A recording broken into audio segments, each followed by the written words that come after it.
You don't need 12 different leg exercises in order to grow your legs. You don't need a new leg day every week in order to confuse your muscles. You just need to target 4 muscles of your legs: your quads, your hamstrings, your glutes, and your calves.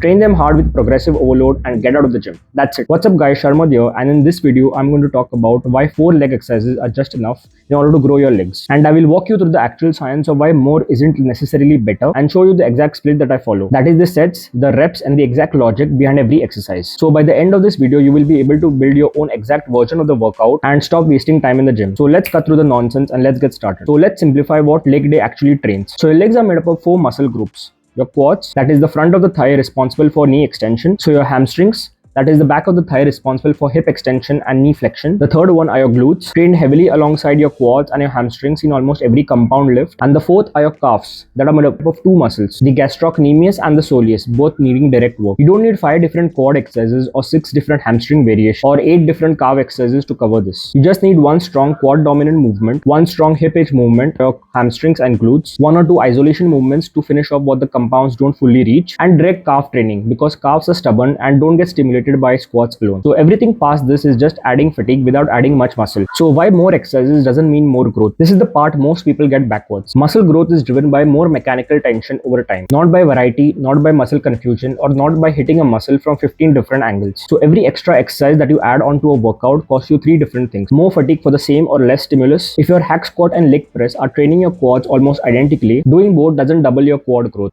It just makes you more tired for less benefit. So the second one is less recovery for the lifts that actually matter. So recovery is a limited resource. So if you spend it on 5 different quad exercises, you don't have enough left to progressively add weight over your main lifts week over week, which is the actual driver of growth. So the third one is more waste of time in the gym due to junk volume. Research on volume and hypertrophy consistently shows that there's a point of diminishing returns past a certain number of hard sets per muscle per week. So additional sets add more fatigue than growth, and this will lead you to spending hours in the gym without any gains. So if you're doing squats and leg press and hack squats and walking lunges all in the same week for your quads, you're very likely not growing your quads any faster than someone doing 1 or 2 quality movements. You're just burning recovery capacity that should be going towards progressive overload. So the key takeaway is to pick the highest quality movement for each function and put your effort into progressing numbers over that movement, not into adding more movements. So here's what each category of leg exercises actually looks like. So the first is basically a compression movement for your quads, something like a hack squat or a barbell squat or a leg press. So these are squat pattern movements that load the muscle effectively, full range of motion, maximizing quad recruitment under real load. This is your main quad driver, and this is the one exercise that you should be obsessively tracking your weights and lifts. So the second category, what you need is a hip hinge movement for your glutes and your hamstrings. So it could be good mornings or my personal favorite, which are Romanian deadlifts. So the RDL basically load muscle at long muscle lengths, meaning the muscle is under tension while stretched. Recent research on hypertrophy increasingly points to length and position training as one of the strongest drivers of muscle growth, which makes the RDL disproportionately effective for hamstring size and not just strength. The third category is basically an isolation finisher such as a leg extension or a leg curl. Compounds are efficient, but they don't always take a muscle through its full stretch shortening range with isolated tension. A leg extension finishes off the quads at the top of the range. A seated leg curl or a lying leg curl does the same for hamstrings. These are low fatigue movements, meaning you can push them hard without compromising your fatigue and recovery. The fourth category is basically direct calf work.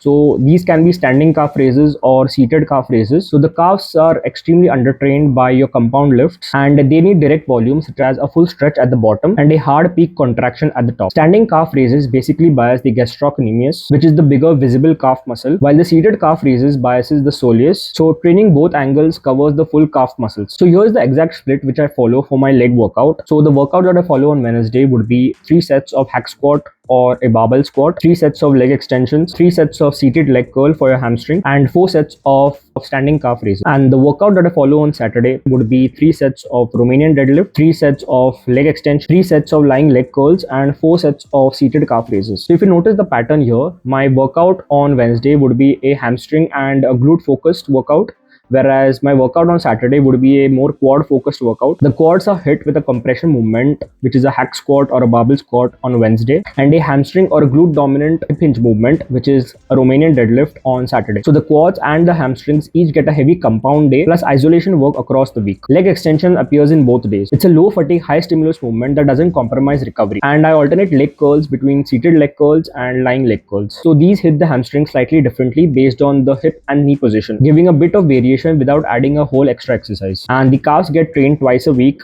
alternating between seated and standing. So this covers both the muscle heads across the week. So that's 8 total exercises across 2 days, but it's really the same 4 functional categories trained twice with just enough angle variation to keep things afresh. So why this workout will work long term? This isn't a beginner program that you will outgrow in just 6 weeks, because progress in the system comes from adding weights and reps over time, not from constantly rotating in new exercises. You can run this exact split for years and keep making progress, provided you actually tracking your numbers and keep pushing them forwards every session to session. This is the part where most people miss. Simplicity is what lets you progress. Every time you swap to a new exercise, you are starting back to square one on that particular movement. You can predict exactly how hard a session will hit you and plan your training around that. So to recap, your legs need 4 things: a squat pattern movement for your quads, a hip hinge movement for your hamstrings, an isolation finisher for both your quads and your hamstrings, and direct calf work. That's it. Everything else is extra optional fatigue. Pick your 4 movements, run them twice a week like I showed you, and progress them over time. Add weight and reps every session and be patient. So if you found this video helpful, make sure to like and subscribe for no BS content. That's it for today, and see you in the next one.